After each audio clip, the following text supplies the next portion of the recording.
మంత్రిగా ప్రమాణ స్వీకారం చేశారు పవన్ కళ్యాణ్ గారు. మీకేమనిపించింది? ఇప్పుడు మేము కొన్ని రోజుల నుంచి ఈ క్షణం కోసమే 10 ఏళ్ల నుంచి మేము వెయిట్ చేస్తున్నామండి. ఈ రోజు ఎప్పుడు వచ్చిద్దా, మేము ఎప్పుడు మా ఆశ అంతా తీర్చుకుంటామని మేము వెయిట్ చేస్తున్నాం. అది మేము తీర్చుకోగలిగాము. ఈరోజు మేము ఆ రోజు పిఠాపురం నుంచి నియోజకవర్గం దగ్గర కూడా వెళ్ళి మేము కూడా అక్కడ మా వంతు ప్రయత్నం మేము చేశాము. అందుకని మేము 70,000 మెజారిటీతో మేము పవన్ కళ్యాణ్ గారిని గెలిపించుకున్నాము. ఆయన చెప్పాడని ఏకైక కారణంతోనే మేము తెలుగుదేశానికి మద్దతు ఇచ్చామండి. ఆ మద్దతుతోనే ఇక్కడ లోకేష్ గారు కూడా అత్యంత మెజారిటీతో ఈ రాష్ట్రంలోనే హైయెస్ట్ మెజారిటీతో గెలవడం జరిగింది. ఇంత చేసిన పవన్ కళ్యాణ్ గారికి మంత్రిగా ఇవ్వటం మేము చాలా ఆనందకరంగా ఉంది. అలానే ఇక్కడి నుంచి కాపులందరూ ఒకటే మాటగా ఉండాలి, ఒకటే బాటగా ఉండాలి.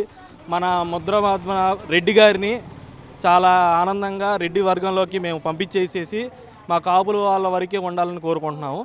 ఇలా కాపులందరం కలిసి ఉంటున్నాం కాబట్టి మమ్మల్ని ఇంతవరకు ఎవరు ఎన్ని ఇబ్బందులు పెట్టినా మేమంతా ఒకే దాటిగా ఉంటాం.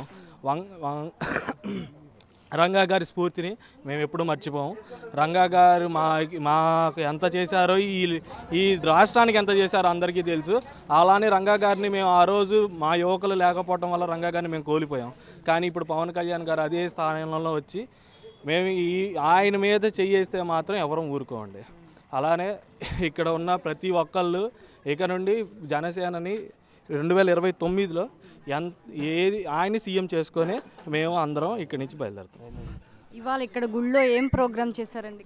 ఇక్కడ పవన్ కళ్యాణ్ గారు గెలిచిన తర్వాత మేము ఇక్కడ అందరం కలిసి, ఎందుకంటే ఈ గుడినే తీసేద్దాం అనుకున్నారండి పోయిన ప్రభుత్వం. ఇది 100 సంవత్సరాల క్రితం గుడి. ఈ 100 సంవత్సరాల క్రితం గుడిని ఎలా అయినా పగలగొట్టాలి, ఏదో ఒకటి మీకు ఏమి మాకంటూ ఏమి లేకుండా చేయాలని అనుకున్నారు. కానీ ఎవరైనా సరే రాముడి జోలికి వస్తే ఆయన లంకా దహనం చేసినట్టే ఇక్కడ వాళ్ళని దహనం చేసేసాడు.